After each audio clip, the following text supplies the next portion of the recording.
Ako želite razumjeti tajne univerzuma, morate se upoznati sa najvećim uspjehom u teoriji kvantuma. Na kraju ću ti pokazati kako ova revolucionarna teorija može promijeniti način na koji razmišljaš o svemiru. Ja sam vaš voditelj za danas, a tema je jedan od najvažnijih naučnih dostignuća ikada. Teorija kvantuma je naučno dostignuće koje je promijenilo način na koji gledamo na svemir i sve što se u njemu nalazi.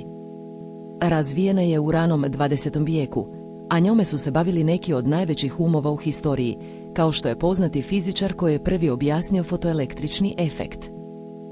Prvi korak da bi se razumjela teorija kvantuma jeste shvatanje koncepta valne funkcije. To je matematički izraz koji opisuje vjerovatnoću pronalaska čestice u određenom mjestu. Zatim, moramo shvatiti princip superpozicije, koji govori da čestica može postojati u više stanja istovremeno.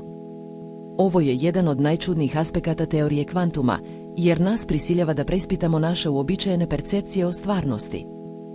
Drugi korak jeste razumijevanje koncepta zapletenosti.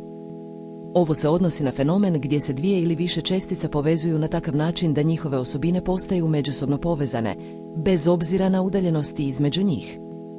Ovo je jedan od najzanimljivijih aspekata teorije kvantuma, jer otvara mogućnosti za novim tehnologijama i inovacijama. Treći korak jeste shvatanje koncepta kvantum tuneliranja. Ovo se odnosi na fenomen gdje čestica može proći kroz energetsku barijeru, čak i ako nema dovoljno energije da je pređe. Ovo je još jedan primjer čudnog ponašanja na kvantum nivou, koji nam pokazuje koliko je kompleksan i neobičan svemir u kojem živimo. Na kraju, teorija kvantuma nam pokazuje da svemir nije ono što izgleda.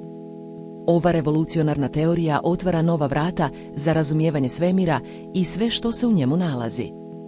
Na kraju ću ti pokazati kako ova teorija može biti primijenjena u praksi, a to je upravo otkrivanje novih tehnologija koje će promijeniti naš svijet.